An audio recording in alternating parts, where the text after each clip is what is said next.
Nous avons reçu il y a quelques semaines Claudette Piré, que les auditeurs connaissent bien, donc militante de l'ADMD, donc l'association qui défend le droit de mourir dans la dignité. Alors elle nous avait livré le témoignage de Faustine, que je pense on connaît aussi puisqu'on a connu par la Star Academy par exemple. Donc c'est une jeune fille qui souffrait d'une maladie auto-immune incurable et qui a choisi de partir avant de se retrouver dans un état, voilà, donc c'était selon sa volonté. Donc elle est allée de l'autre côté des frontières, donc en Belgique. Alors c'est un cas qui rappelle beaucoup d'autres cas aujourd'hui, mais qui montre aussi que la mise en œuvre, en fait, qu'aujourd'hui on a besoin justement de décisions politiques pour aller plus loin que les soins palliatifs, ce qui existe déjà aujourd'hui. Alors on sait qu'il y a la loi Leonetti qui a été adoptée en 2016. Elle reste aussi un petit peu ambiguë parce qu'elle n'autorise la sédation finalement que quand le pronostic est engagé, c'est-à-dire à court terme, mais pour une personne comme Faustine qui avait encore quelques années devant elle, eh bien, elle ne s'appliquait pas. Voilà, donc il y a des zones d'ombre comme ça qui existent sur cette loi, et c'est vrai que on sait que vous aussi vous êtes touché par ce sujet. Vous seriez plutôt favorable à une proposition de loi de fin de vie. Alors, qu'est-ce qui pose problème aujourd'hui? Pourquoi est-ce qu'on n'arrive pas à voter une loi qui autorise, on va dire le mot tel qu'il est, donc l'euthanasie? Pourquoi est-ce qu'on n'y arrive pas?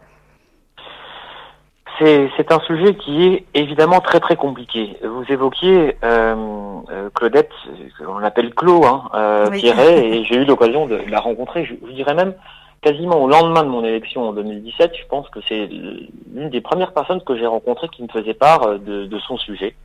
J'ai eu l'occasion de la rencontrer à plusieurs reprises et je m'entretiens assez régulièrement avec elle. C'est un sujet sur lesquels je travaille, et vous le savez, outre les propositions de loi que nous observons, que nous votons à l'Assemblée nationale, nous avons chacun des parlementaires des sujets sur lesquels nous nous attardons plus précisément, au-delà de tous les grands textes. Et pour ma part, outre le fait de travailler sur le sujet du code minier, parce que nous sommes concernés et il concerne directement notre circonscription, s'il y a véritablement un sujet qui me tient à cœur, c'est bien la fin de vie. Alors vous le soulignez, effectivement, on a déjà des textes, et notamment la loi Claes-Leonetti qui date de 2016, qui évidemment permet justement, et en lien avec une sédation profonde, mais il est vrai que ça ne se fait pas, et en lien avec les directives anticipées. Moi, le terme qui me vient souvent à l'esprit, c'est l'hypocrisie. Je trouve que notre système, nous sommes en pleine hypocrisie, où nous ne permettons pas à des personnes arrivées en fin de vie de pouvoir choisir leur mort. Il faut l'évoquer. Et ça, je trouve même que, et à travers différents commentaires, et au sein même de notre société, comment ne pas disposer, nous avons tout de même bon nombre de libertés, même si nous savons, et accessoirement, qu'en ce moment, elles sont un peu plus limitées. Mais comment ne pas imaginer que nous ne puissions avoir cette liberté de choisir la manière dont on souhaiterait mourir. Effectivement, vous évoquez le cas de Faustine, et là où véritablement en France on baigne dans une hypocrisie sans nom, c'est que pour autant que nous fassions partie de l'Union européenne, il est libre à chacun de pouvoir se déplacer et d'aller, pourquoi pas au Luxembourg, même si c'est pas véritablement une destination, si je puis dire, de prédilection, mais plutôt ou en Suisse ou en Belgique et notamment, et où des personnes vont suivre le protocole belge parce que l'État français ne le propose pas. Vous me demandiez si j'étais favorable à ce texte. Évidemment. J'ai d'ailleurs travaillé à co-rédiger.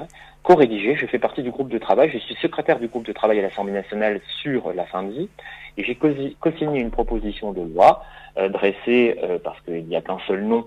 Et nous sommes 160 parlementaires à l'avoir signé, mais en tout cas co-écrit cette proposition de loi avec Jean-Louis Touraine, avec qui je travaille depuis 3 ans. C'est une proposition de loi qui est arrivée et devrait arriver prochainement, en tout cas je l'espère, à l'Assemblée nationale. Je pense que beaucoup savent que le calendrier parlementaire et en lien avec la crise sanitaire est quelque peu perturbé. C'était donc une proposition de loi qui devait arriver, j'allais dire, sur la table avant la fin du mandat, avant 2022, et ça a été quelque peu compliqué parce que, encore une fois, l'agenda parlementaire est fort chargé. J'ai donc signé cette PPL qui ressemble, mis à part sur 1 ou 2 points, au protocole proposé par la Belgique. Il y a actuellement, quand je vous dis actuellement, c'est vraiment actuellement. Tous les mardis matins, une réunion de groupe a lieu entre les députés de la majorité, et notamment avec notre président de groupe, Monsieur Castaner. Elle a lieu de 10h30 à 12h30. Comme je suis avec vous au téléphone, évidemment, je n'y assiste pas, même si je les vois là, parce que la réunion a lieu en visio. Et notre président de groupe a demandé une réunion extraordinaire en présence du Premier ministre, qui est justement à cette réunion en ce moment, pour avoir une position de groupe sur le fait, nous sommes 160 parlementaires sur les 280 à 270 de la majorité, à demander à ce que cette proposition de loi puisse être mise sur la table et faire en sorte que nous puissions, en France, pouvoir choisir un protocole nous permettant de mourir dans des conditions, certes très encadrées, parce qu'on ne peut pas faire tout et n'importe quoi, on ne peut pas obliger non plus les médecins à pouvoir suivre ce protocole, mais en tout cas, en arrêter avec cette hypocrisie qui consisterait à dire qu'on est autorisé à aller faire ailleurs ce que l'on pourrait faire en France. Alors, si on prend ce qui se passe en Belgique, c'est à peu près 1,8% des personnes qui, en tout cas, démarrent ce protocole, même s'il n'y a quasiment qu'un quart ou un tiers des personnes qui vont jusqu'au bout de leur décision. Et pour ma part, je suis parfois alerté, autant par des associations, des familles, ou parfois par des associations religieuses, pas forcément catholiques, qui m'interpellent sur cette possibilité, sachant qu'ils ont un point de vue qui est évidemment différent.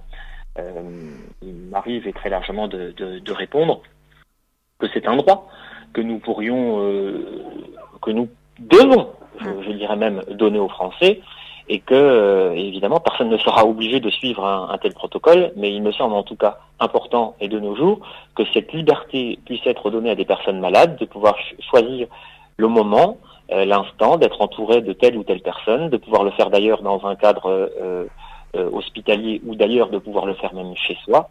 Mais ça me semble quelque chose d'important, et évidemment, cette liberté, ce droit, n'enlèvera rien à d'autres qui en seraient opposés. Moi, je peux comprendre ceux qui soient opposés à l'euthanasie, ou parce qu'il faut dire le mot, ou au suicide assisté. Je peux comprendre que ça puisse, pour des raisons religieuses, spirituelles, en gêner. C'est gêner certaines personnes, parce que je l'entends, je reçois des courriers et je rencontre des associations.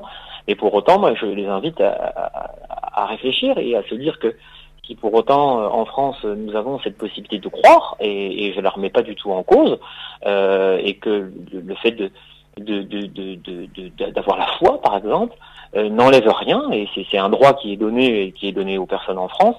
Je ne trouve pas que cette possibilité ou que cette croyance puisse interdire à d'autres personnes en France d'avoir, encore une fois, ce droit de mourir, comme on le dit, dans la dignité, et qu'il ne faut pas tout mélanger. En tout cas, moi, en tant que législateur, je ne me pose pas cette question-là, parce que je trouve que, d'ailleurs, je n'ai pas à me poser cette question-là si je me place sous un ordre philosophique, sous un prisme philosophique ou religieux.